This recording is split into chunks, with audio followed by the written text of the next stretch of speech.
Are you in the market for a strikerless tactic that just claims to be a drawing machine with very defensive pieces to it and low XGA? This might be the one for you. Now, this tactic is not made to go from start to finish in a match. This one is called the 5-2-3 drawing machine. The title on it says 5-2-3 drawing machine, very defensive, low XGA. Now, the description says back with another tactic made to frustrate opponents to use when you're already winning a match. This was a fun save as I managed to get 26 draws out of 38 La Liga games. They used Las Palmas. They came in, well, 16th, so just above relegation zone. But it sounds like it was a fun tactic to use, one to kind of do the draws, keep away from the losing side of action, and at least get a point here or there. We're going to test it out with our three teams of Liverpool and Aston Villa in the Premier League and our championship side of Ipswich Town, as always. To be honest, I'm not expecting big things here. First off, really defensive tactics don't tend to work in FM, especially with big teams like Liverpool and all of that. However, this is also supposed to be used when you're already winning a match. Although it says winning a match, yet you're supposed to be drawing. So I don't know how that's going to correlate with these teams. I'm not expecting a lot of great things, but let's dive into the Premier League and see how it did. Yeah, unfortunately, I mean, you got 13 draws, so it kept you there. 61 points is definitely low for Liverpool. 30 goals, that is it.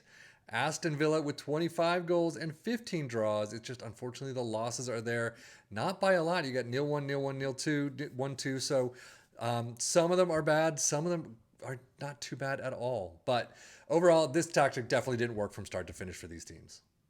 But, I mean, look at this domestic cup run. Out in the quarterfinals in the Carabao Cup against Manchester City, only 0-2. And then out in the semifinals of the FA Cup, 1-2 in extra against Manchester United. But now, as I always say, if you took control of this, you could definitely do a better job than this. You could do your own transfers, training, tactical changes. All of that could definitely help you out when you're doing this match by match. I am on a holiday throughout the entire thing. I'm not taking control of anything. My coaches are screwing it up all for me.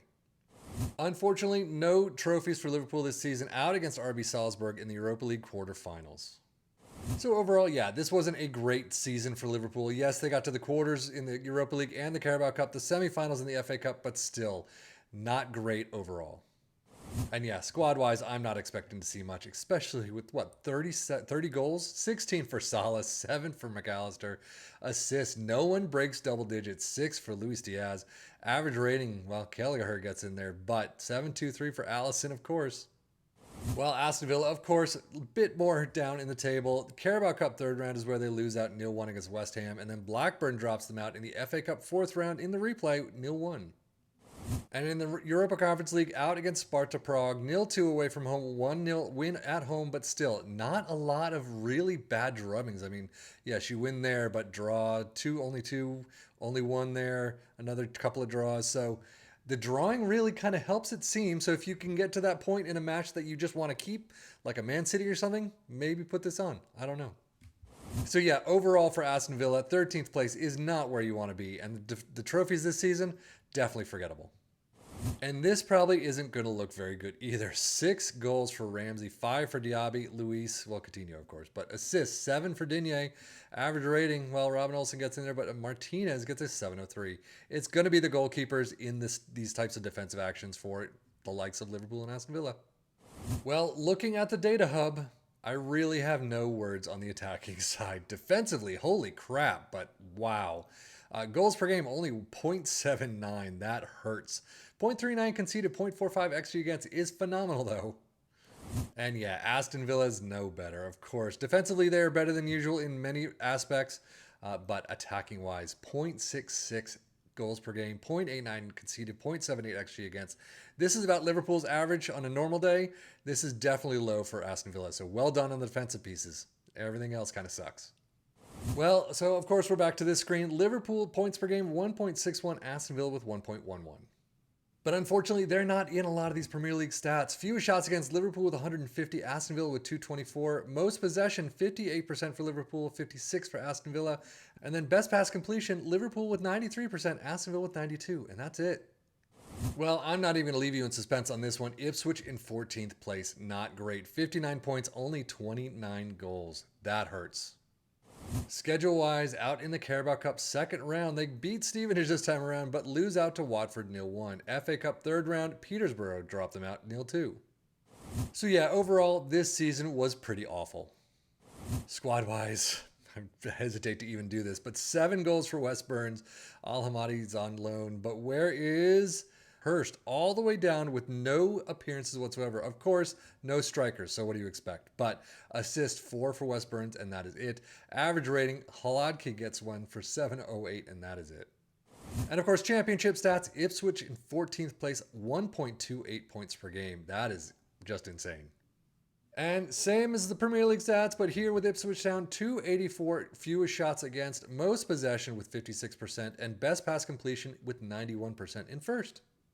So let us dive into the tactic itself. We start out with a sweeper keeper in defend, fullbacks on the left and the right in support, with central defenders on the left and the right, and a libero all in defend in the central spot. 2 DMs in support, inside forwards on support on the sides, and then an attacking midfielder in support in the middle. Very defensive mentality there. In possession, attacking with his narrow, underlap on the left and the right, focus play down the left and the right, play out of defense. Passing direction is much shorter, tempo is lower, time wasting whenever possible. Low crosses, work the ball in the box, and dribble less. In transition, counter press, counter, slow the pace down, distribute to the center backs, and roll it out. And then out of possession, a high press line of engagement, a much higher defensive line, trigger press much more often, prevent your goalkeeper distribution, get stuck in, step up more, and invite crosses. So overall, how did it do for these 3 teams? Not good at all. No question about it. However, again, this is a tactic that is very defensive. I mean, it literally says very defensive. And it's not supposed to be used on a full match basis. So, of course, we're not going to do very well. I cannot say that this match tactic didn't work at all. I mean, it didn't, but when you factor in the fact that you're not supposed to be using it, I'm not doing anything. I'm on holiday. The coaches are doing everything for me. It wasn't going to work no matter what happened. So, I mean, take a look at this. This could be very interesting if you are a low-level team. Luton, Rotherham apparently. And when you get to a draw, play very defensively, play the match out and see how it works. It might work very well.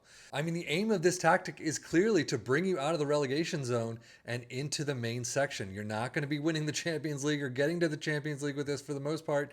However, these 3 spots right here is where you want to stay out of, and this may do it. So definitely take a look if you're looking for that type of tactic, and let us know how it worked for you in the comments below. But otherwise, didn't work here, unfortunately. But that's it for me, Sevian FM, for the Football Manager blog channel, saying thank you as always for watching. Take care and enjoy.